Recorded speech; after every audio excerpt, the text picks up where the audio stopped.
ಓಂ ಶಾಂತಿ.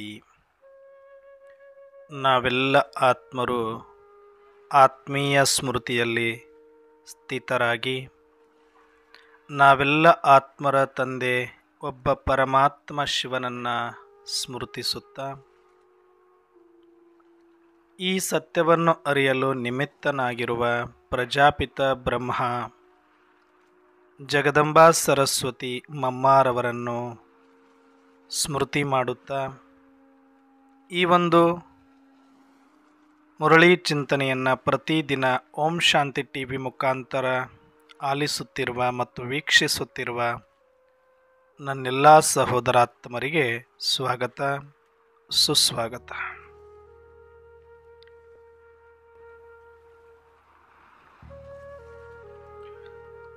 ಈ ದಿನದ ವರದಾನದ ಕುರಿತಾಗಿ ಸಂಕ್ಷಿಪ್ತವಾದ ಚಿಂತನೆಯನ್ನು ಮಾಡೋಣ. ಈ ದಿನ ಬಾಬಾರವರು ವರದಾನವನ್ನು ಕೊಟ್ಟಿದ್ದಾರೆ. ಕರ್ಮ ಮತ್ತು ಸಂಬಂಧಗಳಲ್ಲಿ ಸ್ವಾರ್ಥ ಭಾವದಿಂದ ಮುಕ್ತರಾಗಿರುವಂತಹ ತಂದೆ ಸಮಾನ ಕರ್ಮಾತೀತ ಭವ. ಕರ್ಮ ಮತ್ತು ಸಂಬಂಧ ಎರಡರಲ್ಲಿನೂ ಸ್ವಾರ್ಥ ಭಾವದಿಂದ ಮುಕ್ತರಾಗಿರುವಂತಹ ತಂದೆ ಸಮಾನ ಕರ್ಮ ಅತೀತ ಭವ. ಅಂದರೆ ಈ ಒಂದು ನಾಟಕದಲ್ಲಿ ಅಂತಿಮ ಗುರಿಯನ್ನು ಬಾಬಾರವರು ನಮಗೆ ಇವತ್ತು ವರದಾನದ ಮೂಲಕ ಕೊಟ್ಟಿದ್ದಾರೆ. ಈ ಪಾತ್ರವನ್ನು ಮಾಡಿದ ಮೇಲೆ ಮತ್ತೆ ಮಾಡಲಿಕ್ಕೆ ಇನ್ಯಾವ ಪಾತ್ರವೂ ಕೂಡ ಉಳಿಯುವುದಿಲ್ಲ. ಕರ್ಮ ಅತೀತರಾಗೋದೇ ಅಂತಿಮ ಸ್ಥಿತಿ. ಇಡೀ ಸೃಷ್ಟಿ ನಾಟಕದಲ್ಲಿ ನಾವೆಲ್ಲ ಆತ್ಮರು ಪರಮಾತ್ಮನ ಸಮಾನ ಪಾತ್ರ ಮಾಡುವಂಥ ಒಂದು ಅವಕಾಶ ಈ ಸಂಗಮಯುಗದಲ್ಲಿ ನಾವು ವಿಶೇಷ ಆತ್ಮರಿಗೆ ಸಿಕ್ಕಿದೆ. ಅಂದರೆ ವಿಶೇಷ ಪಾತ್ರಧಾರಿಗಳಿಗೆ ಸಿಕ್ಕಿದೆ.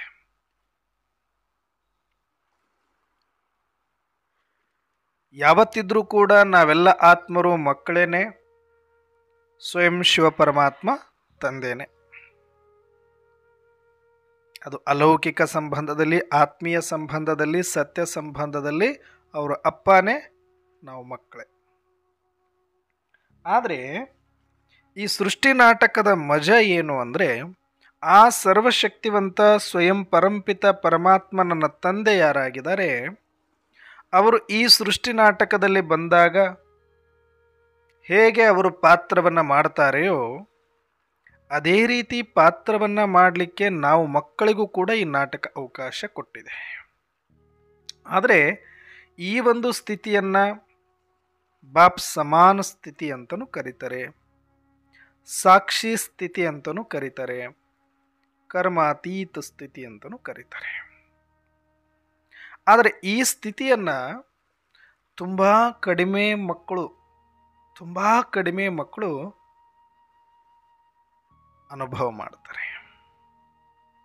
ಅದಕ್ಕೆ ಹೇಳಲಾಗುತ್ತೆ, ಕೋಟಿಯಲ್ಲಿ ಕೆಲವರಲ್ಲಿ ಕೆಲವರು ಮಾತ್ರನೇ ಪರಮಾತ್ಮನ ಸಮಾನ ಈ ಕರ್ಮಾತೀತ ಸ್ಥಿತಿಯನ್ನು ಹೊಂದುತ್ತಾರೆ. ಸರಿ, ಆಗಿದ್ರೆ ಬಾಬಾರವರು ಮತ್ತೆ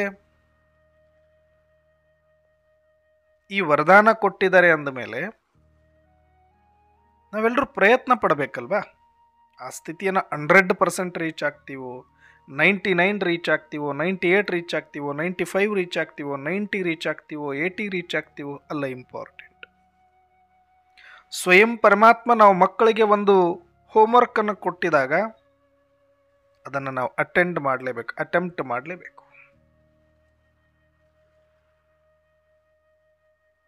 ಎಷ್ಟು ಸಾಧ್ಯ ಆಗುತ್ತೆ ಅಷ್ಟು ಬೆಸ್ಟ್ ಕೊಡಲಿಕ್ಕೆ ನೋಡಬೇಕಾಗುತ್ತೆ. ಫೈನಲಿ ಅದು ಪಾತ್ರ ಡ್ರಾಮಾದಲ್ಲಿ ಯಾರು ಇರುತ್ತೋ ಅದು ಹಾಗೆ ಆಗುತ್ತೆ ನಿಜ. ಆದರೆ ನಾವು ಎಕ್ಸ್ಪೀರಿಯನ್ಸ್ ಮಾಡಬಹುದು. ಡಿಟ್ಯಾಚ್ ಇಚ್ಛಾ ಮಾತ್ರಂ ಅವಿದ್ಯ, ನ್ಯಾರಾ प्यारा, एक बाप दूसरा ना कोई, ನಥಿಂಗ್ ನ್ಯೂ. ಈ ಎಲ್ಲ ಮಾತುಗಳು ಕೂಡ ಈ ಸಾರದಲ್ಲಿ ತುಂಬಲಾಗಿರುತ್ತೆ. ಯಾವಾಗ ನಮ್ಮನ್ನು ನಾವು ಸಂಪನ್ನ ಸ್ಥಿತಿ, ಸಂಪೂರ್ಣ ಸ್ಥಿತಿ, ಸಾಕ್ಷಿ ಸ್ಥಿತಿ, ಕರ್ಮ ಅತೀತ ಸ್ಥಿತಿ ಅಂತ ಕರೆದುಕೊಳ್ಳಕ್ಕೆ ಸಾಧ್ಯ ಅಂದರೆ ಈ ಎಲ್ಲ ಮಾತುಗಳಲ್ಲಿ ನಾವು ಬಿಂದು ಆಗಿರಬೇಕು. ನಥಿಂಗ್ ನ್ಯೂ, ಎಕ್ಸ್ಪರ್ಟ್ ಇರಬೇಕು ಇದರಲ್ಲಿ. ನಾವು ಏನೇ ನೋಡಿದ್ರು, ಏನೇ ಕೇಳಿದ್ರು, ಒಂದು ಸೆಕೆಂಡು ಕೂಡ ನಾವು ವ್ಯರ್ಥ ಮಾಡದಂತೆ ನಥಿಂಗ್ ನ್ಯೂ ಅನ್ನುವಂತಹ ಒಂದೇ ಒಂದು ಸೂತ್ರದಲ್ಲಿ ಎಲ್ಲ ವ್ಯರ್ಥವನ್ನು ಸಮಾಪ್ತಿ ಮಾಡುವ ಸಾಮರ್ಥ್ಯ ಈ ಒಂದು ಅಸ್ತ್ರದಲ್ಲಿ ಇದೆ. ನಥಿಂಗ್ ನ್ಯೂ ಎಷ್ಟು ಸಿಂಪಲ್ ಆಗಿದೆ ಮತ್ತು ಎಷ್ಟು ಶಾಂಪಲ್ ಆಗಿದೆ ಇದು, ಮತ್ತು ಅಷ್ಟೇ ಪವರ್ಫುಲ್ ಆಗಿರ್ತಕ್ಕಂಥ ಅಸ್ತ್ರ ಇದು ನಾವು ಮಕ್ಕಳ ಬತ್ತಳಿಕೆಯಲ್ಲಿರುವಂಥದ್ದು.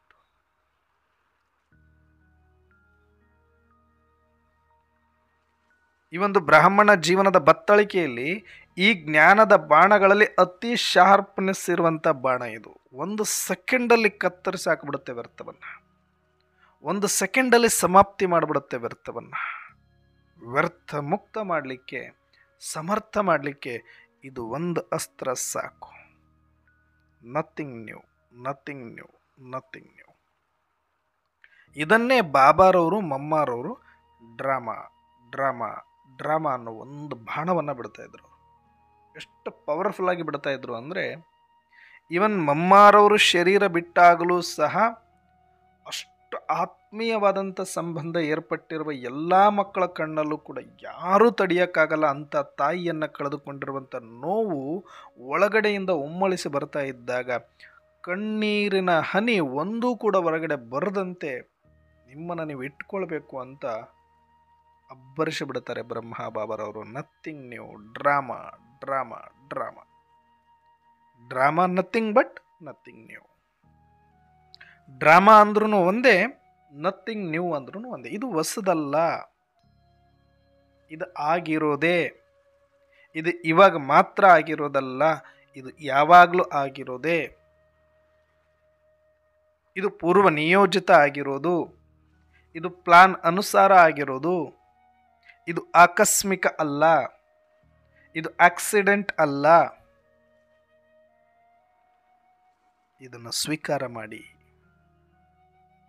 ಅದಕ್ಕಿಂತ ದೊಡ್ಡ ಕಠಿಣ ಇನ್ಯಾವುದಿರ್ಬೋದು ಹೇಳ ಮಕ್ಕಳಿಗೆ ಅಥವಾ ಆ ದಾದಿಯರಿಗೆಲ್ಲರಿಗೂ. ಮಮ್ಮಾರವರು ಇಷ್ಟು ಬೇಗ ತಮ್ಮಿಂದ ದೂರ ಆಗ್ತಾರೆ ಅಂತ ಯಾರೊಬ್ಬರೂ ಕೂಡ ಊಹಿಸಿಲ್ಲದ ಸಮಯದಲ್ಲಿ ಸಡನ್ ಆಗಿ ಡ್ರಾಪ್ ಔಟ್ ಆದಾಗ, ಕಂಪ್ಲೀಟ್ ಅವ್ರ ಮೇಲೆ ಡಿಪೆಂಡ್ ಆಗಿ ಅವ್ರನ್ನ ತುಟ್ಟ ತುದಿಯಲ್ಲಿ ಕೂಡಿಸಿ ಅವ್ರ ತಲೆ ಮೇಲೆ ಯಜ್ಞದ ಎಲ್ಲ ಜವಾಬ್ದಾರಿಯ ಕಳಸವನ್ನು ಹೊರಿಸಿ ಟಕ್ ಅಂತ ಅವರೇ ಇಲ್ಲದಂಗೆ ಆಗೋಗ್ಬಿಟ್ಟಾಗ ಎಷ್ಟು ಅಲ್ಲೋಲ ಕಲ್ಲೋಲ ಆಗಿರಬೇಡ ಆ ಎಲ್ಲ ದಾದಿಯರ ಅಥವಾ ಆಗಿನ ಸಮಯದ ಎಲ್ಲ ಬ್ರಾಹ್ಮಣ ಪರಿವಾರದ ಮನಸ್ಸಿನಲ್ಲಿ, ಅಂತರಾಳದಲ್ಲಿ. ಎಷ್ಟು ವ್ಯರ್ಥ ನಡಿಬೇಡ ಅಲ್ಲಿ. ಏನಿದು ಸುಮ್ಮನೆ ಹೇಳ್ತಾ ಇದ್ದಾರೆ ಭಗವಂತಂದು ಅಂತ, ಇದು ಭಗವಂತನ ಕಣ್ಣು ಮುಚ್ಕೊಂಡಿದ್ದಾರಾ? ಇಂಥ ಮಮ್ಮಾರವರಿಗೆ ಬಂದಿರುವ ಒಂದು ಕಾಯಿಲೆಯನ್ನು ಕಡಿಮೆ ಮಾಡದಿರುವಷ್ಟು ಅಸಮರ್ಥನ ಪರಮಾತ್ಮ? ಅಥವಾ ಇವ್ರನ್ನ ನಂಬಿಕೊಂಡಿಷ್ಟೆಲ್ಲ ಮಾಡಿದ್ದಕ್ಕೆ ಇದೇನ ಉತ್ತರ? ಏನು ಅನುಭವಿಸಿದ್ರು ಬ್ರಹ್ಮ ಮಮ್ಮ? ಇಷ್ಟೆಲ್ಲ ಅವಮಾನ ಸಹಿಸ್ಕೊಂಡು, ಇಷ್ಟೆಲ್ಲ ತ್ಯಾಗ ಮಾಡಿ, ಸೇವೆ ಮಾಡಿ, ಪ್ರೀತಿ ಕೊಟ್ಟು, ಧಾರಣೆ ಮಾಡಿ, ಏನು ರಿಸಲ್ಟ್ ಇದು? ಏನು ಕಂಪ್ಲೀಟ್ ಮಾಡಿದ್ರು ಅವರು? ಆದರೆ ಯಾರಿಗೂ ಗೊತ್ತಾಗಲಿಲ್ಲ, ಅವರು ಆಲ್ರೆಡಿ ಕಂಪ್ಲೀಟ್ ಆಗಿದ್ರು. ಇದು ಸೀಕ್ರೆಟ್. ಒಳಗಡೆ ಮಮ್ಮಾರವರಷ್ಟು ಫಾಸ್ಟಾಗಿ ಕಂಪ್ಲೀಟ್ ಆಗ್ತಿದ್ದಾರೆ ಅಂತ ಯಾರೊಬ್ಬರು ಕೂಡ ಗುರುತಿಸೋಕ್ಕಾಗಲಿಲ್ಲ. ಅಷ್ಟು ಫಾಸ್ಟಾಗಿ ಮಮ್ಮಾರವರು ಟಕ್ ಟಕ್ ಟಕ್ ಟಕ್ ಟಕ್ ಫಿಲ್ ಆಗ್ತಾ ಇದ್ರು. Daily daily daily daily daily increase ಆಗ್ತಾ ಇತ್ತು ಅವ್ರ ಲೆವೆಲ್, ಪುರುಷಾರ್ಥದ ಲೆವೆಲು, ಸ್ಥಿತಿಯ ಲೆವೆಲು, ಸಾಕ್ಷಿಯ ಲೆವೆಲು, ನ್ಯಾರಾಪ್ಯಾರ. ಅಷ್ಟು ಧಾರಣೆ ಗಟ್ಟಿಯಾಗಿ ಮಮ್ಮಾರವರಲ್ಲಿ ದಿನದಿಂದ ದಿನಕ್ಕೆ ಹೆಚ್ಚುತ್ತಾ ಇತ್ತು. ಅದನ್ನು ತಡೆಯುವ ಶಕ್ತಿ ಯಾವ ಡ್ರಾಮಕ್ಕೂ ಇರಲಿಲ್ಲ. ಅಷ್ಟು ಬೇಗ ಸಂಪನ್ನ ಆಗಿಬಿಟ್ರು ಮಮ್ಮ. ಸಂಪನ್ನ ಆದಮೇಲೆ ಸಮಾಪ್ತಿ ಆಗಲೇಬೇಕು ಶರೀರ.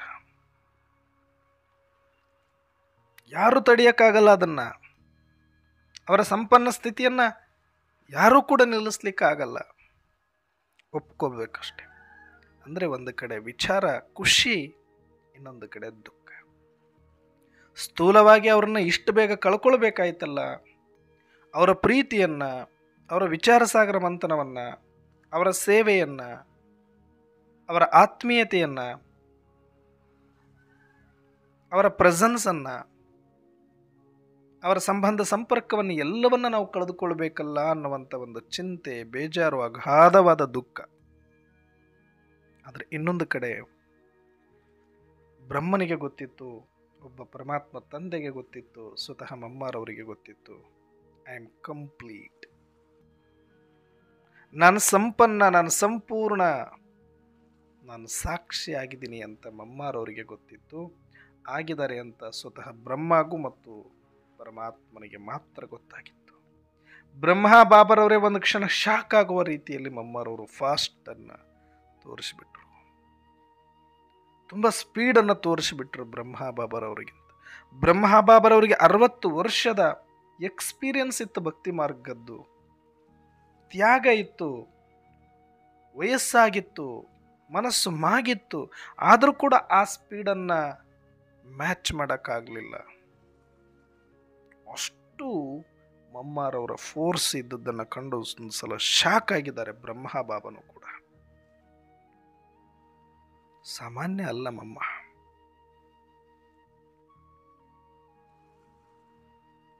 ಹೇಗೆ ಅಲ್ಲಿ ಅಂತಹ ಒಂದು ಸ್ಥಿತಿಯನ್ನು ಹ್ಯಾಂಡಲ್ ಮಾಡಲಿಕ್ಕೆ ಬಳಸಿರುವಂಥ ಪದನೇ ಡ್ರಾಮಾ. ಹಾಗೆ ನಾವು ಕೆಲವೊಂದಿಷ್ಟು ಮಂತ್ರಗಳನ್ನು ಗಟ್ಟಿಯಾಗಿ ಹಿಡ್ಕೊಳ್ಬೇಕು. ಅದನ್ನು ಬರೀ ಬಾಯ್ಪಾಠ ಮಾಡಲಿಕ್ಕಲ್ಲ, ಬರೀ ಹೇಳೋದಕ್ಕಲ್ಲ, ಅಥವಾ ದಿನ ಕೇಳೋದಕ್ಕೂ ಅಲ್ಲ.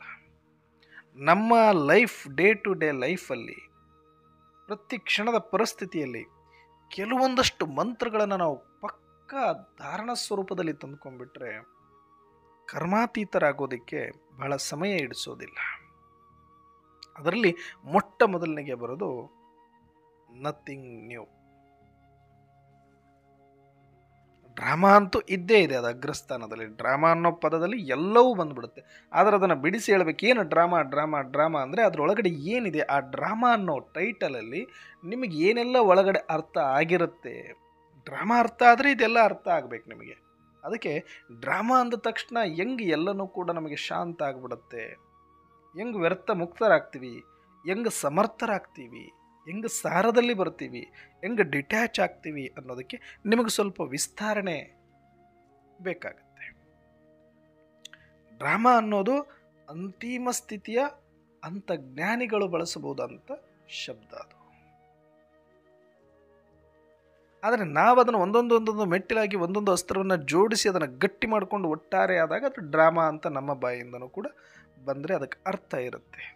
ಆದರೆ ಅದಕ್ಕೆ ಮುಂಚಿತವಾಗಿ ಏನು ಕ್ಲಾರಿಟಿ ಇರಬೇಕು ನಮಗೆ. ಡ್ರಾಮಾ ಅಂತ ಅನ್ನಬೇಕಾದಾಗ ಆ 1 ಸೆಕೆಂಡಲ್ಲಿ ನಾವು ಸ್ಥಿತ ಆಗಬೇಕು ಅಂದರೆ ಏನೆಲ್ಲ ಕ್ಲಾರಿಟಿಗಳು ಕೇಳುತ್ತೆ, ಏನು ಡಿಮ್ಯಾಂಡ್ ಮಾಡುತ್ತೆ ಸಿಚುವೇಶನ್ ಅಂದರೆ,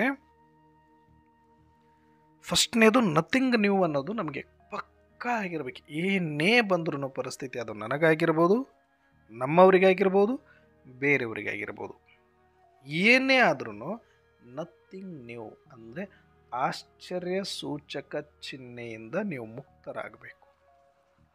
ಹೌದಾ, ಹಂಗ, ಬಾ,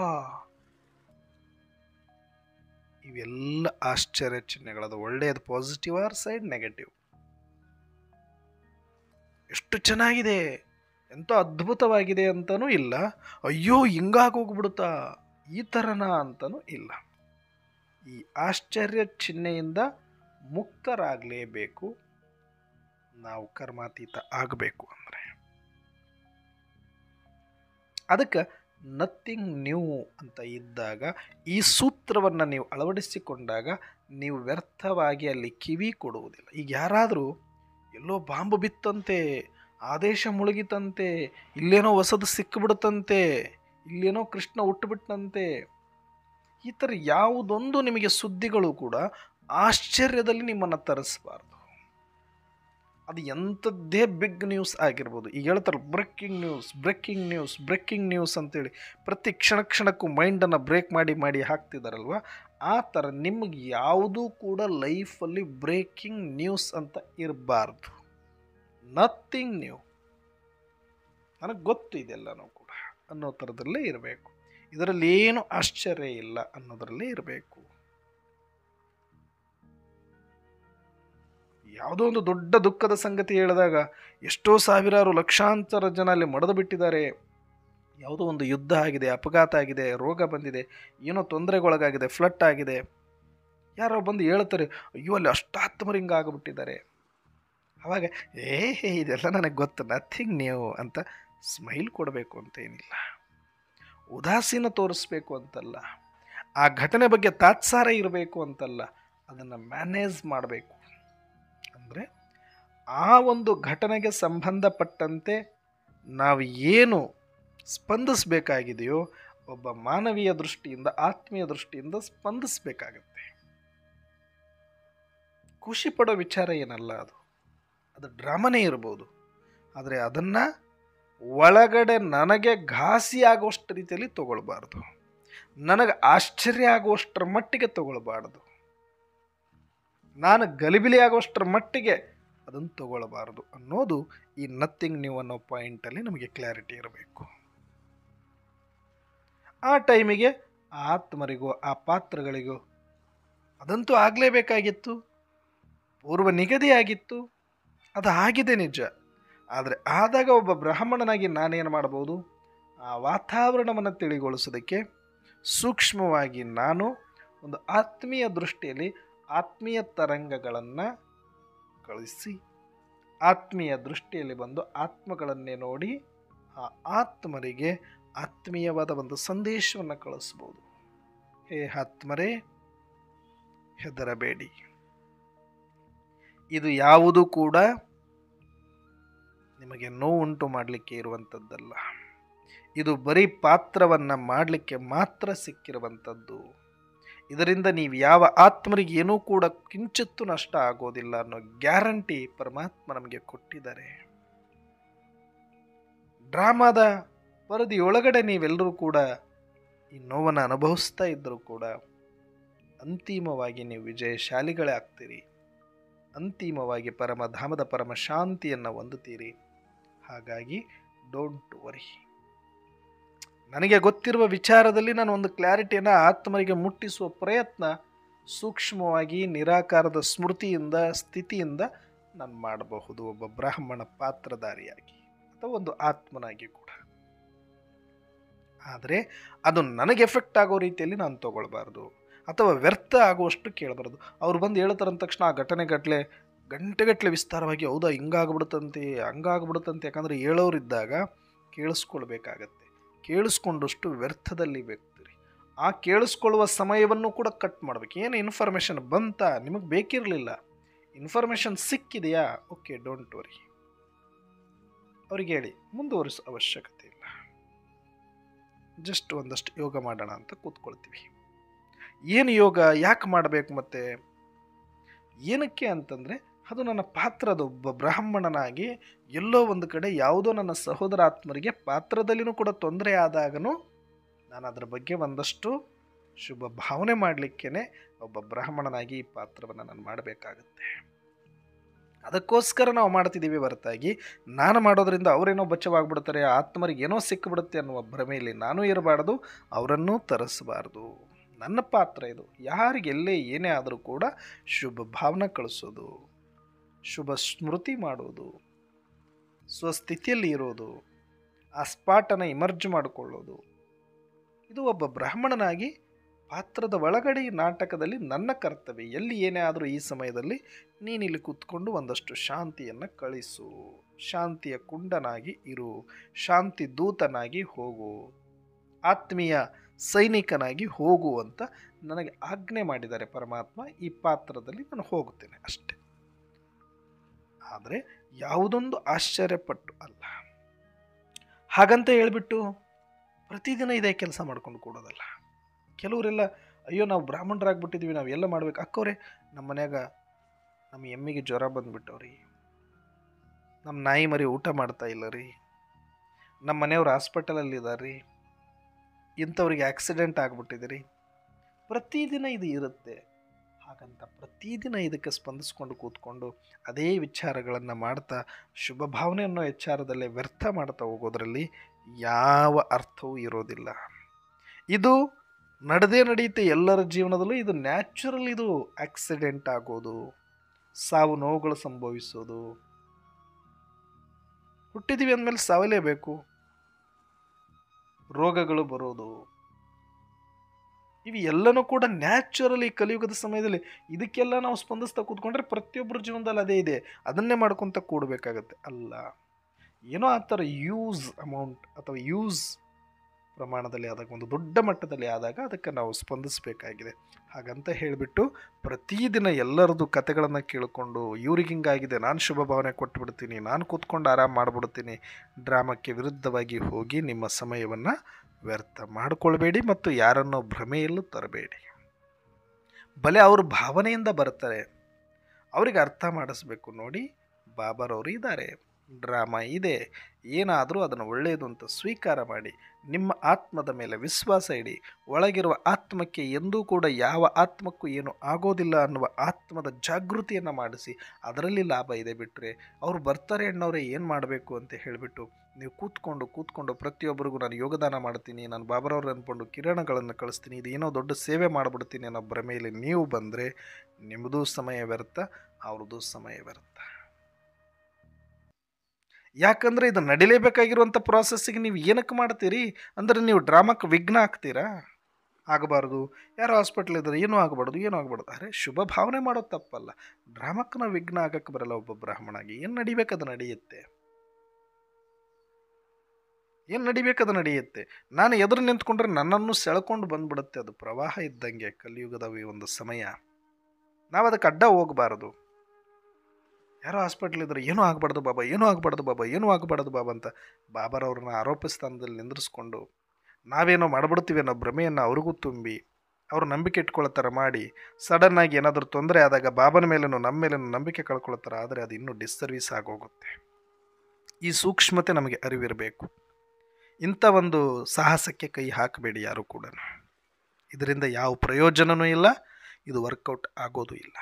ಯಾಕಂದರೆ ಈ ಸಮಯದಲ್ಲಿ ಅದು ಎಲ್ಲವೂ ಇನ್ನೂ ಅತಿ ಆಗೋದ್ರ ಕಡೆಗಿದೆ ಹೊರತಾಗಿ, ಅತಿ ಆದಮೇಲೆ ಅಂತ್ಯ ಆಗಬೇಕು ಹೊರತಾಗಿ ನೋ ಶಾರ್ಟ್ಕಟ್ ರೂಟ್. ಇದು ಅಕ್ಸೆಪ್ಟ್ ಮಾಡಬೇಕು ಅಷ್ಟೇ, ಬಿಟ್ಟರೆ ಬೇರೆ ದಾರಿ ಇಲ್ಲ. ಸಹನೆ ಮಾಡ್ಕೊಳ್ಬೇಕು, ಸಾಕ್ಷಿಯಾಗಿರಲೇಬೇಕು. ಇದನ್ನು ಅಭ್ಯಾಸ ಮಾಡಿಸಿ. ಇನ್ನೂ ಇದಕ್ಕಿಂತ ದೊಡ್ಡದು ಬರೋದಿದೆ. ಧೈರ್ಯ ತಂದುಕೊಳ್ಳಿ. ಇದು ನಥಿಂಗ್ ನ್ಯೂ ಅನ್ನೋ ಪಾಠವನ್ನು ಅರ್ಥ ಮಾಡಿಸಿ. ಆಗ ಸ್ವಲ್ಪ ಅವರು ನಿಜವಾದ ಉಪಯೋಗದಲ್ಲಿ ಬರ್ತಾರೆ. ಇವತ್ತಲ್ಲ ನಾಳೆ ಒಂದು ಪರಿಸ್ಥಿತಿ ಆದರೆ ನೀವು ಮಾಡ್ಬೋದು. ಪ್ರತಿದಿನ ಪ್ರತಿಕ್ಷಣ ಎಲ್ಲರೂ ಚಿಂತೆ ನೋವಿನಲ್ಲೇ ಇದ್ದಾರೆ. ಅದೆಲ್ಲದಕ್ಕೂ ಪರಿಹಾರ ಕೊಡ್ತಾ ಕೂತ್ಕೊಳ್ಳೋದಕ್ಕಲ್ಲ ನಾವಿರೋದು. ಡ್ರಾಮಾ ಕೆಳಗಡೆ ಕರ್ಕೊಂಡು ಬರ್ತಾ ಇದೆ. ಬರಲಿ ಕೆಳಗಡೆನೆ ಬರಬೇಕಲ್ವ. ಅತಿ ಆಗಬೇಕು ದುಃಖ ಅತಿ ಆದಮೇಲೆ ತಾನೇ ಅಂತ್ಯ ಆಗುತ್ತೆ. ಮತ್ತು ಅತಿ ಆದಮೇಲೆ ತಾನೇ ಪರಮಾತ್ಮನ ನೆನಪು, ಪರಮಧಾಮದ ನೆನಪು ಅವರಿಗೆ ಇಡಿಸುತ್ತೆ. ಅಲ್ಲಿವರೆಗೂ ಕೂಡ ಅವ್ರಿಗೂ ಆ ನೆನಪು ಇಡಿಸೋದಿಲ್ಲ. ಹಾಗಾಗಿ ಇದು ಡ್ರಾಮಾದ ನಿಯಮ ಅನುಸಾರ ಏನು ನಡೀತಾ ಇದೆಯೋ ಅದೆಲ್ಲವೂ ನಥಿಂಗ್ ನ್ಯೂ ಅಂತ ನೀವು ವ್ಯರ್ಥದಿಂದ ಹೊರಗಡೆ ಬರಬೇಕು. ಒಂದು. ಇನ್ನೊಂದು, ಎಲ್ಲವೂ ಕೂಡ ಇಲ್ಲಿ ಪೂರ್ವ ನಿಗದಿಯಂತೆ ನಡೀತದೆ. ಬಹು ಇದು ರಿಪೀಟ್ ಆಗ್ತಾ ಇದೆ. ಇದು ಯಾವುದು ಕೂಡ ಇವಾಗಲೇ ಫ್ರೆಶ್ ಆಗಿ ಆಗ್ತಿರೋದಲ್ಲ. ಇದಕ್ಕೆ ಸೊಲ್ಯೂಷನ್ ಇಲ್ಲ ಅನ್ನೋ ಥರದಲ್ಲಿ ನಾವು ಏನೋ ಆಶ್ಚರ್ಯದಲ್ಲಿ ಬಂದು ಕೂತ್ಕೊಳ್ಳೋ ಅವಶ್ಯಕತೆ ಇರಲ್ಲ. ಯಾಕಂದರೆ ಇದು ರಿಪೀಟೆಡ್. ಬಹು ನಡೆದಿರೋದು ಮತ್ತೆ ನಡೀತಾ ಇದೆ, ಮತ್ತೆ ಮುಂದೆ ನಡೆಯುತ್ತೆ.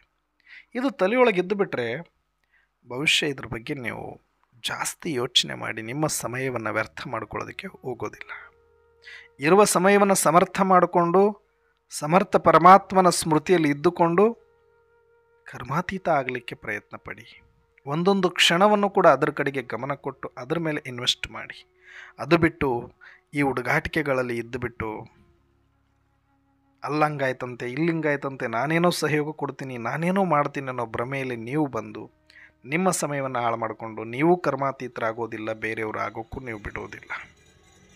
ಹಾಗಾಗಿ ಈ ಬಹು ಅನ್ನುವ ಅಸ್ತ್ರವನ್ನು ಕೂಡ ನಾವು ಸದಾಕಾಲ ಉಪಯೋಗಿಸ್ತಾನೆ ಇರಬೇಕು, ಗುರಾಣಿಯಂತೆ. ಇದು ಪೂರ್ವ ನಿಯೋಜಿತ. ಇದು ಡ್ರಾಮಾ ಫಿಕ್ಸ್ಡ್. ಇದು ಕೂಡ ಇನ್ನೊಂದು ಅಸ್ತ್ರ. ಡ್ರಾಮಾ ಫಿಕ್ಸ್ ಆಗಿರೋದು, ಇದರಲ್ಲಿ ನೋ ಆ್ಯಡ್ ನೋ ಎಡಿಟ್. ಸ್ವಯಂ ಪರಮಾತ್ಮನೂ ಕೂಡ ಆ್ಯಡ್ ಮಾಡಲಿಕ್ಕಾಗಲ್ಲ, ಎಡಿಟ್ ಮಾಡಲಿಕ್ಕಾಗಲ್ಲ. ಇಂಥ ಒಂದು ಡ್ರಾಮಾ, ಇದರಲ್ಲಿ ಏನು ಮಾಡೋಕ್ಕಾಗತ್ತೆ? ನಿಮ್ಮ ಲೈಫ್ ಆದ್ರೇನು, ಎದುರಿನವ್ರ ಲೈಫ್ ಆದ್ರೇನು? ಸ್ವೀಕಾರ ಮಾಡದ ಹೊರತು ಬೇರೆ ದಾರಿ ಏನಿದೆ ಇಲ್ಲಿ? ಏನೂ ಇಲ್ಲ. ಹಾಗಾಗಿ ನಾವೆಲ್ಲರೂ ಸಹ ಈ ಸತ್ಯಗಳನ್ನು ಅರ್ಥ ಮಾಡಿಕೊಂಡು, ಕೆಲವು ಈ ಅಸ್ತ್ರಗಳನ್ನು ಇಟ್ಕೊಂಡವರು ವ್ಯರ್ಥ ಮುಕ್ತರಾಗ್ಬಿಡ್ತಾರೆ, ಸಮರ್ಥರಾಗ್ಬಿಡ್ತಾರೆ. ಕಡಿಮೆ ಸಮಯದಲ್ಲಿ ಭಾಳ ಫಾಸ್ಟಾಗಿ ಮೇಲೆ ಮೇಲೆ ಹೋಗ್ಬಿಡ್ತಾರೆ. ನೀವು ಕೂಡ ಬೇಕಾದರೆ ಪ್ರತಿ ಪರಿಸ್ಥಿತಿಯಲ್ಲಿ ಈ ಅಸ್ತ್ರಗಳನ್ನು ಉಪಯೋಗಿಸಿ.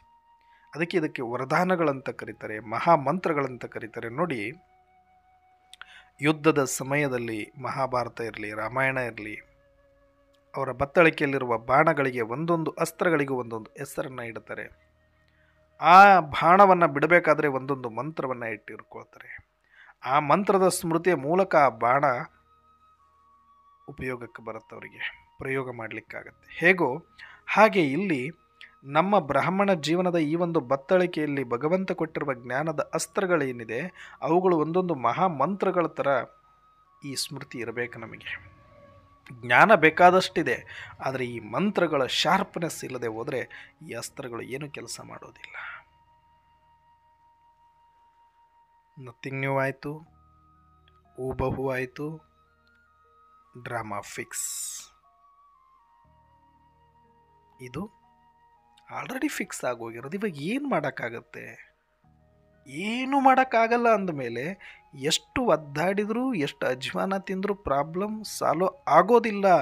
ಒಪ್ಕೊಳ್ಬೇಕಷ್ಟೇ. ಇಲ್ಲಿ ಬೆಟ್ಟದ ಮೇಲೆ ನಿಂತ್ಕೊಂಡು ಕೂಗಿ ಬೆಟ್ಟ ಅಲಗಾಡ್ತಾ ಇಲ್ಲ ಅಂತ ನೀವು ಎಷ್ಟು ಪ್ರಯತ್ನ ಪಟ್ಟರು ಅದು ಅಲಗಾಡೋದಿಲ್ಲ ಅಷ್ಟೇ. ನೀವು ಕೂಗಿ ಕೂಗಿ ಸಣ್ಣ ಆಗಬೇಕೇ ಹೊರತಾಗಿ ಬೆಟ್ಟ ಅಲಗಾಡೋದಿಲ್ಲ. ಹೇಗೋ ಅಚ್ಚಲವಾಗಿರುತ್ತೋ ಹಾಗೆ ಡ್ರಾಮಾ ಫಿಕ್ಸ್ ಆಗಿರೋದಿದು. ನೀವು ಹತ್ರೂ ಇಲ್ಲ, ಬಾಯಿ ಬಡ್ಕೊಂಡ್ರೂ ಇಲ್ಲ, ನೀವು ಅಯ್ಯಯ್ಯೋ ಅಂದ್ರಿಲ್ಲ, ಅಪ್ಪಪ್ಪ ಅಂದರೂ ಇಲ್ಲ. ಇದು ಗೊತ್ತಿದ್ದ ಮೇಲೆ ಇದನ್ನು ತಿಳ್ಕೊಳ್ಳೋದೇ ಜ್ಞಾನ. ಇದನ್ನು ಸ್ವೀಕಾರ ಮಾಡಬೇಕಷ್ಟೇ. ಆದರೆ ಜಗತ್ತಿಗೆ ಗೊತ್ತಿಲ್ಲ, ಬಾಯಿ ಬಡ್ಕೊಳ್ಳುತ್ತೆ. ನಿಮಗೆ ಗೊತ್ತಿದೆ, ಸ್ವೀಕಾರ ಮಾಡಿ ಶಾಂತವಾಗಿರ್ತೀರಿ. ಅದು ಏನು ಹೋದ್ರು ಏನು ಬಂದರು, ನಥಿಂಗ್ ನ್ಯೂ, ಹೂಬಹು, ಡ್ರಾಮಾ ಫಿಕ್ಸ್. ಅಂದರೆ ಇದು ಪೂರ್ವ ನಿಯೋಜಿತ, ಇದರಲ್ಲಿ ಯಾವುದು ಕೂಡ ಮಿಸ್ಟೇಕ್ ಇರಲ್ಲ. ಅದಕ್ಕೆ ಮತ್ತೆ ಮುಂದೆ ಡ್ರಾಮಾ ಎಕ್ಯುರೇಟ್ ಆಗಿದೆ. ಇದು ನಾವು ಅನ್ಕೊಳ್ಬೋದು ಇಲ್ಲಿ ಕೆಟ್ಟವರಿಗೆ ತುಂಬ ಕಾಲ ಇದೆ, ಕೆಟ್ಟವರು ತುಂಬ ಮೆರಿತಾ ಇದ್ದಾರೆ ಒಳ್ಳೆಯವ್ರಿಗೆ. ಅರೆ, ನೀವು ಕೆಟ್ಟವರಾಗಿದ್ದಾಗ ಯಾರು ನೋಡಿದ್ದಾರೆ? ನೀವು ಕೆಟ್ಟವರಾಗಿದ್ದಾಗ ಎಷ್ಟು ಜನ ಶಾಪ ಹಾಕಿರ್ಬೋದು? ನೀವು ಕೆಟ್ಟವರಾಗಿದ್ದಾಗ ಎಷ್ಟು ನಿಮಗೆ ನಿಂದನೆ ಬಂದಿರಬಹುದು? ಇದು ಡ್ರಾಮಾ. ಇದು ಎಲ್ಲರಿಗೂ ಒಂದು ಚಾನ್ಸ್ ಕೊಡುತ್ತೆ ಇದರಲ್ಲಿ. ಮತ್ತು ಕೆಟ್ಟವರು ಇಲ್ಲಿ ಯಾರೂ ಇಲ್ಲವೇ ಇಲ್ಲ, ಅವರು ಪಾತ್ರಧಾರಿಗಳು. ಪಾತ್ರದಲ್ಲಿ ಕೆಟ್ಟ ಸ್ಕ್ರಿಪ್ಟ್ ಇದ್ದಾಗ ಕೆಟ್ಟದ್ದನ್ನೇ ಮಾಡಬೇಕಾಗುತ್ತೆ, ಸ್ಕ್ರಿಪ್ಟಲ್ಲಿ ಕೆಟ್ಟದ್ದಿದ್ದಾಗ ಕೆಟ್ಟದ್ದೇ ಮಾಡಬೇಕಾಗುತ್ತೆ, ಒಳ್ಳೆಯದಿದ್ದಾಗ ಒಳ್ಳೆಯದೇ ಮಾಡ್ತಾರೆ. ಆತ್ಮರದ್ದೇನು ತಪ್ಪಿಲ್ವಲ್ಲ, ಪ್ರಕೃತಿದೇನು ತಪ್ಪಿಲ್ವಲ್ಲ. ನಿಯಮಗಳಂತೆ ಇದು ಎಲ್ಲವೂ ಕೂಡ ನಡೀತಾ ಇದೆ ಅಂದಾಗ ಆ ನಿಯಮಕ್ಕೆ ಮನ್ನಣೆ ಕೊಡೋದು ಅಂದರೆ ಇಲ್ಲಿ ಏನು ನಡೀತಾ ಇದೆಯೋ ಅದು ಎಲ್ಲವೂ ಸರಿಯಾಗಿದೆ, ಎಕ್ಯುರೇಟ್ ಆಗಿದೆ ಅಂತ ಸ್ವೀಕಾರ ಮಾಡೋದು, ಪರ್ಫೆಕ್ಟ್ ಆಗಿದೆ ಅಂತ ಸ್ವೀಕಾರ ಮಾಡೋದು. ಯಾವತ್ತೂ ಕೂಡ ನಿರ್ದೋಷ ದೃಷ್ಟಿ, ದೋಷ ದೃಷ್ಟಿಯಲ್ಲಿ ಈ ಡ್ರಾಮವನ್ನು ನೋಡಬಾರ್ದು. ನಿಮಗೆ ಎಷ್ಟೇ ಮೋಸ ಆಗಲಿ, ಎಷ್ಟೇ ವಂಚನೆ ಆಗಲಿ, ಎಷ್ಟೇ ತೊಂದರೆ ಆಗಲಿ, ಎಷ್ಟೇ ನಷ್ಟ ಆಗಲಿ, ಅವಮಾನ ಆಗಲಿ, ವಿಘ್ನಗಳೇ ಇರಲಿ, ಹೊಡೆತಗಳೇ ಬೀಳಲಿ, ಯಾವತ್ತೂ ಕೂಡ ಡ್ರಾಮವನ್ನು ನೀವು ಶಪಿಸಬಾರದು, ಕಂಪ್ಲೇಂಟ್ ಮಾಡಬಾರದು. ಡ್ರಾಮವನ್ನು ಕಂಪ್ಲೀಟ್ ಆಗಿಯೇ ನೋಡಬೇಕು, ಕಂಪ್ಲೇಂಟ್ ರೂಪದಲ್ಲಿ ನೋಡಬಾರ್ದು, ದೋಷ ದೃಷ್ಟಿಯಿಂದ ನೋಡಬಾರ್ದು. ಡ್ರಾಮಾದಲ್ಲಿ ಯಾವ ದೋಷ ಇಲ್ಲ ಅನ್ನುವ ನಿರ್ದೋಷ ದೃಷ್ಟಿ ಇರಬೇಕು. ಇದು ಹೆಂಗಣ್ಣವ್ರೆ ಇಷ್ಟೆಲ್ಲ ನಡೀತಾ ಇದ್ರು, ನಮ್ಮ ಮೇಲೆ ಇಷ್ಟೆಲ್ಲ ಗದಾಪ್ರಹಾರ ಆಗ್ತಾ ಇದೆ, ನಮ್ಮವರೆಲ್ಲಗ ಹಿಂಗೆಲ್ಲ ಕಷ್ಟದಲ್ಲಿ ಒಳಪಡ್ತಿದ್ದಾರೆ, ಇದನ್ನೆಲ್ಲ ನೋಡಿಕೊಂಡು ಇಷ್ಟೆಲ್ಲ ಒಳ್ಳೆ ಮಾತುಗಳು ಹೆಂಗೆ ಆಡೋಕ್ಕಾಗತ್ತೆ? ಅರೆ ನಾಟಕ ಇದು, ನಾಟಕ ಮಾಡಬೇಕು. ನಾಟಕ ಮಾಡಲಿಕ್ಕೆ ಇಲ್ಲಿಗೆ ಬಂದಿದ್ದೀವಿ ನಾವು ಅಂದಮೇಲೆ ನಾಟಕವನ್ನು ನಾಟಕದ ರೀತಿಯಲ್ಲಿ ನೋಡಿ, ಅಷ್ಟು ಸೀರಿಯಸ್ ಆಗಬೇಡಿ. ಇಲ್ಲಿ ಸೀರಿಯಸ್ ಆದರೆ ಏನೂ ಸಿಗೋದಿಲ್ಲ, ಪೇಷಂಟ್ ಆಗಿ ಗ್ಲುಕೋಸ್ ಹಚ್ತಾರೆ ಅಷ್ಟೇ. ಸೀರಿಯಸ್ ಆದರೆ ಈಗ ಐಸಿಯುದಲ್ಲಿ ಇಟ್ಟುಬಿಡ್ತಾರೆ ಸೀರಿಯಸ್ ಆಗಿಬಿಟ್ರೆ. ಈ ನಾಟಕದಲ್ಲಿ ಸೀರಿಯಸ್ ಆದರೆ ಸಿಗೋದು ಕೊನೆಗೆ ದುಃಖ, ಪಶ್ಚಾತ್ತಾಪ ಮಾತ್ರ. ಅಂದರೆ ಅರ್ಥ, ಪಾತ್ರದಲ್ಲಿ ಸೀರಿಯಸ್ ಆಗಿ ಅಟ್ಯಾಚ್ ಆಗಿಬಿಟ್ರೆ ದುಃಖವೇ ದುಃಖ ಇರುತ್ತೆ, ಬಿಟ್ಟರೆ ಬೇರೆ ಏನೂ ಇಲ್ಲ. ಇದು ನಾಟಕ ಅಂತ ತಿಳಿದು ಡಿಟ್ಯಾಚ್ ಆಗಿ ಸಾಕ್ಷಿಯಾಗಿ, ಹೌದಲ್ವ ಇದು ಡ್ರಾಮಾ ತಾನೇ. ಹೀಗೆ ಒಂದು ಕನಸಲ್ಲಿ ನಾವು ಏನೆಲ್ಲ ನಡೆದು ಬಿಟ್ಟಿರುತ್ತೆ, ಮದುವೆ ಆಗ್ಬಿಟ್ಟಿರುತ್ತೆ, ಇಲ್ಲ ಮಕ್ಕಳಾಗ್ಬಿಟ್ಟಿರುತ್ತೆ, ಇಲ್ಲ ಕೊಲೆ ಆಗ್ಬಿಟ್ಟಿರುತ್ತೆ, ಏನೋ ಒಂದು ನಾವು ಊಹೆನೂ ಮಾಡ್ಕೊಂಡಿರಲ್ಲ, ಅದು ಕನಸಲ್ಲಿ ಆಗಿಬಿಡುತ್ತೆ. ಅದು ಎಷ್ಟು ರಿಯಲಿಸ್ಟಿಕ್ ಅನ್ನಿಸ್ತಾ ಇರುತ್ತೆ ನಮಗೆ ಅಂತಂದರೆ, ಆ ಜಾಗದಲ್ಲಿ ನಾನು ಅಪರಾಧಿ ಭಾವದಲ್ಲೇ ಇದ್ದೀನಿ ಅಂದ್ಕೊಂಡು, ಆ ಕೊಲೆ ನಾನೇ ಮಾಡಿಬಿಟ್ಟಿದ್ದೀನಿ ಅಂದ್ಕೊಂಡು ಮೈಯೆಲ್ಲ ಶವರಿಂಗ್ ಬರ್ತಾ ಇರುತ್ತೆ. ಸಡನ್ನಾಗಿ ಎಚ್ಚರ ಆದರೂ ಕೂಡ ಅದರ ಪ್ರಭಾವ ಹೋಗೋದಿಲ್ಲ ಅಷ್ಟು ಬೇಗ. ವಾಸ್ತವ ಅದಲ್ಲ ಅಂತ ಗೊತ್ತಾದ ಮೇಲೂ ಕೂಡ ವಾಸ್ತವಕ್ಕೆ ಬರಲಿಕ್ಕೆ ತುಂಬ ಹೊತ್ತು ಸಮಯ ಹಿಡಿಸುತ್ತೆ. ಆ ಭಯ ಎಷ್ಟು ತಿಂಗಳುಗಳ ಕಾಲ, ಕೆಲವು ವರ್ಷಗಳ ಕಾಲ ಇದ್ದು ಬಿಡುತ್ತೆ. ಅಷ್ಟು ಎಫೆಕ್ಟಿವ್. ಯಾಕಂದರೆ ಸತ್ಯ ಅಲ್ಲ, ಆದರೂ ಸತ್ಯದಂತೆ ಗೋಚರಿಸುತ್ತೆ ಅಷ್ಟೇ. ಅದರ ಪ್ರಭಾವನೆ ಅಷ್ಟು ಇರಬೇಕು. ಅಂದರೆ ಸತ್ಯ ಅಲ್ಲದ ಈ ನಾಟಕದಲ್ಲಿ ಸತ್ಯ ಅಂದ್ಕೊಂಡು 5,000 ವರ್ಷ ಮಾಡಿಬಿಟ್ಟಿದ್ದೀವಿ ನಾವು. ಮತ್ತು ಅದರ ಪ್ರಭಾವ ಇರದೇ ಇರುತ್ತಾ, ಒಂದು ಕ್ಷಣಕ್ಕೆ ಬಿಡಿಸ್ಕೊಳ್ಳೋಕ್ಕಾಗ್ಬಿಡುತ್ತಾ? ಇವತ್ತು ನಮಗದು ಸತ್ಯ ಅಲ್ಲ ಅಂತ ಗೊತ್ತಾದರೂ ಕೂಡ ಆ ಭಯದ ಎಫೆಕ್ಟು ನಮ್ಮನ್ನು ನಡುಗಿಸುವಂತೆ ಮಾಡ್ತಾ ಇದೆ, ಅಳಿಸುವಂತೆ ಮಾಡ್ತಾ ಇದೆ, ಚಿಂತಿತರನ್ನಾಗಿ ಮಾಡಿಬಿಟ್ಟಿದೆ. ಇದು ಒಂದು ಆಟ ಮುಗೀತು, ಅಪ್ಪ ಕನಸ ಇದು ಅಂತ ಎಷ್ಟು ನಿರಮ್ಮಳಾಗ್ಬಿಡ್ತೀವಿ. ಸ್ವಲ್ಪ ಹೊತ್ತಿನ ಮೇಲೆ ಖುಷಿಯಾಗ್ಬಿಡ್ತೀವಿ. ಅಲ್ಲಿ ಕನಸಾಗಿತ್ತು, ಒಳ್ಳೇದಾಯಿತು ಭಗವಂತ ಅಂತ ಭಗವಂತನಿಗೆ ಧನ್ಯವಾದ ಹೇಳಿ, ಅಪ್ಪ ಇದು ನನಸಲ್ವಲ್ಲ, ಕನಸಲ್ವಾ, ಇಲ್ಲಿಗೆ ಮುಗಿದು ಬಿಡಲಿ, ಕನಸಾಗಿನೇ ಉಳಿಲಿ ಅಂತ. ಹಾಗೆ ಈ ಸೃಷ್ಟಿ ನಾಟಕದಲ್ಲಿ ಇಲ್ಲಿ ತನಕ ನಾವೇನೆಲ್ಲ ಕಳ್ಕೊಂಡಿದ್ದ ಚಿಂತೆ ಇತ್ತು, ಇನ್ನೆಲ್ಲ ಮಾಡಬೇಕು ಅನ್ನೋ ಆಸೆ ಇತ್ತು, ಇನ್ನೇನೋ ಆಗೋಗ್ಬಿಡುತ್ತೆ ಅನ್ನೋ ಭಯ ಇತ್ತು, ಇದೆಲ್ಲವೂ ತುಂಬಿಕೊಂಡಿತ್ತು. ಹಾಗಾಗಿ ನಮಗೆ ಸುಖ ಇರಲಿಲ್ಲ, ಶಾಂತಿ ಇರಲಿಲ್ಲ, ಆನಂದ ಇರಲಿಲ್ಲ. ಆದರೆ ಈಗ ಒಂದು ಸತ್ಯ ಏನು ಅಂದರೆ, ಇದು ಯಾವುದು ಕೂಡ ನಿಜ ಅಲ್ಲ. ಇಲ್ಲಿ ನಾವು ಏನೂ ಕಳ್ಕೊಂಡಿಲ್ಲ, ಇಲ್ಲಿ ಏನೋ ಮಾಡಬೇಕಾಗಿಲ್ಲ, ಇಲ್ಲಿ ಯಾವುದಕ್ಕೂ ಯಾರಿಗೂ ಭಯ ಪಡಬೇಕಾಗಿಲ್ಲ. ಯಾಕಂದರೆ ನಾವೆಲ್ಲ ಮಾಡಿರೋದು ಜಸ್ಟ್ ಡ್ರಾಮಾ. ಎಷ್ಟು ಚೆನ್ನಾಗಿದೆ ಗೊತ್ತಾ ಇದು ಸೀಕ್ರೆಟು. ಇದನ್ನು ಅರ್ಥ ಮಾಡಿಕೊಂಡು ಕರ್ಮಗಳಲ್ಲಿ, ಸಂಬಂಧಗಳಲ್ಲಿ ನಾವು ನ್ಯಾರ ಆಗಿದ್ದು ಬಿಟ್ರೆ, ಅತೀತರಾಗಿದ್ದು ಬಿಟ್ರೆ, ನಾವು ಕರ್ಮಾತೀತರಾಗ್ಬಿಡ್ಬೋದು. ಅದಕ್ಕೆ ನಾವು ಏನೇ ಕರ್ಮ ಮಾಡ್ತಾ ಇದ್ರು, ಎಷ್ಟೇ ಸಂಬಂಧಗಳಲ್ಲಿ ಬರ್ತಾ ಇದ್ರೂ ಕೂಡ ಒಳಗಡೆ ಈ ಸತ್ಯಗಳು ನಮಗೆ ಅರ್ಥ ಆಗಿಬಿಟ್ರೆ ಪ್ರತಿ ಕ್ಷಣ ನಾವು ಸಮರ್ಥರಾಗಿರ್ಬೋದು, ಸ್ವಸ್ಥಿತಿಯಲ್ಲಿರ್ಬೋದು, ಶಾಂತಿಯಿಂದ ಇರ್ಬೋದು, ನಿರ್ಭಯರಾಗಿರ್ಬೋದು, ನಿರ್ದೋಷ ದೃಷ್ಟಿಯಲ್ಲಿರ್ಬೋದು, ನಿಜಾನಂದದಲ್ಲಿ ಇರ್ಬೋದು. ಆಗ ಈ ಡ್ರಾಮಾದ ಬಗ್ಗೆ ನಮಗೆ ಅಪಾರವಾದ ಗೌರವ.